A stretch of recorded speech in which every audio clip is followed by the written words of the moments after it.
theory about what happened to Malaysia 370 is this. The airplane is at 35,000 feet, so it's in a period of time in the flight where there's not too much for the pilots to do. They've dealt with, takeoff and handover into Vietnam airspace, and this would have been a good time for the captain to go to the bathroom. The captain was 52 years old, or 54, I don't remember off the top of my head, it's in the book. He's a middle-aged man, he's a smoker, and he's probably had some coffee. So he gets out of his seat, he gives the control of the airplane over to the first officer, and we know that happened because the last person on the radio was the captain. And in normal airline operations, the pilot flying is not the one on the radio. So if the captain's the one on the radio making the last call, remember, good night Malaysia 370, that's the famous call, that was made by the captain. So we can conclude that the first officer was flying. So the first officer's flying, he's 27 years old. He's got 37 hours on that airplane, not a lot of hours.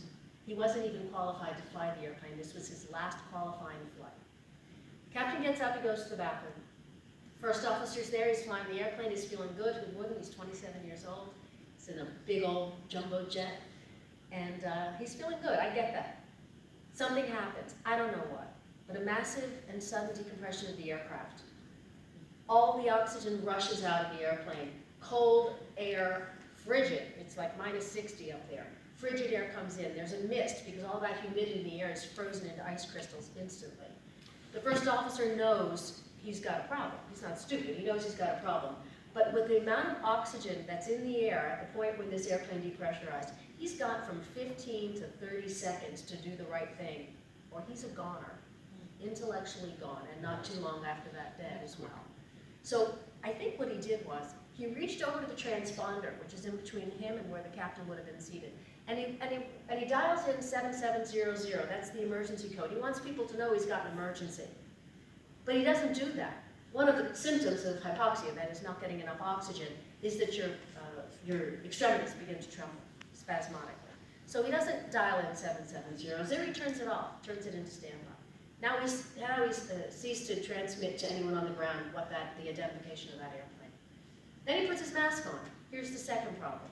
Sometimes it happens when the airplane has had the oxygen serviced, in the crew oxygen service, sometimes the mask is not, the valve is not turned on to the full position. So the oxygen may be flowing out of the tank, but not to the mask, not to the pilot's mask. Maybe that happened. Maybe there was just a problem with the mask. I don't know, but I don't think he was getting full oxygen. And you not only need 100% oxygen at that altitude, you need 100% oxygen under pressure. Feels like an air conditioning vent's up to your face. It's actually pushing the oxygen in. And you have to do that because you've lost all the air pressure. So he puts his mask on, he's not getting full pressurization. Now he's kind of stupid because he's beginning to lose, oxygen to his brain. And he makes this decision, I'm going to turn the airplane back. I'm going to head back to Kuala Lumpur. I have an emergency. So he does. After that, and Pete Fry's in the audience here, he's an airline captain. He helped me when I was writing about this theory. And it's really his opinion that I relied on most as I talked about what he could have been thinking. He doesn't really know what he's doing because he's lost his ability to think. So he's flying that airplane maybe here, maybe there.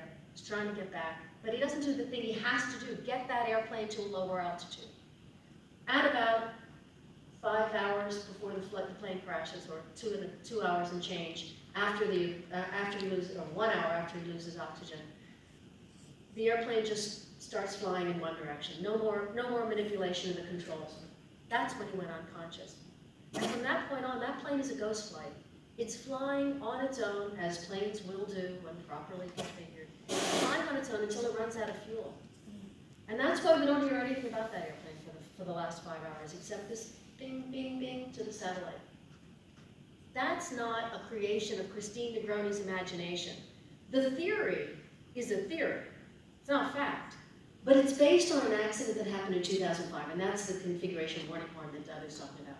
In 2005, a couple of the 737 pilots take off from Crete, and they're on their way to Athens, and they fail to pressurize the aircraft. So instead of, in the case of Malaysia 370, where the plane is pressurized and boom, all of a sudden it depressurizes, these guys never get pressurization in the aircraft. So it takes off and it exceeds 10,000, 11,000, 12,000 feet, and the masks drop because there's not enough oxygen pressurization for people to breathe. The first officer and the captain do not put their masks on, even though they're trained to do so. They don't. They decide they're going to figure out what happened. So the captain gets up and starts fiddling with the controls behind his seat. He passes out. The first officer passes out, slumps over the control. The airplane continues on autopilot all the way to Athens. But there's no oxygen in the airplane. Everyone loses consciousness, and sooner or later they die. Except for one person. There's a flight attendant who is also a pilot.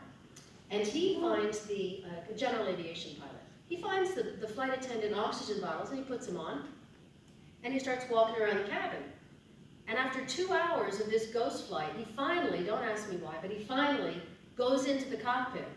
He sees the captain lying on the floor. He sees the first officer over the controls. They're both clearly dead, certainly not flying. He gets into the captain's seat. He puts on the mask. He starts to radio, Mayday, Mayday. Out of either side of the windows of this cockpit are the fighter pilots. They see him. They see him enter. They see him. They start pointing to follow me. 7 minutes later, the plane runs out of fuel and crashes into a mountain. Everybody's dead. That's the flight I thought about when I first heard that Malaysia 370 didn't crash into the South China Sea, but in fact flew on for 7 hours. That's why I started thinking, this sounds like a hypoxia flight to me. And nothing in my research ever since has made me think that it was something else. It just fits.